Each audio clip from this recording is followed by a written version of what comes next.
How to prevent utang sa abroad?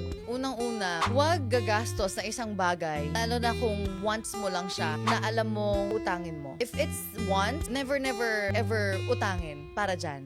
Second, na check mo rin kung ano yung binibigyan mo. Kung talagang capable pa ba yung tao na to. Baka capable pa siya eh. Mas naging capable siya magdrama. Maging emotional sa'yo at humingi. Pero baka yung tao na to, capable naman talaga siya. Minsan nga, pagka hindi sila binigyan, dun pa sila natututo. Third, para hindi mabaon sa utang, huwag masyadong gala ng gala. Kasi sa abroad talagang gusto mong gumala eh. Nasa abroad ka, nagpipicture ka na lang. May iba na masahe pa papunta dyan. Ikaw pipicture na lang eh. So huwag masyadong gala ng gala. Check mo rin. And if you have inclined your mental health, sabi kasi nila, kailangan kong mag-travel for my mental health.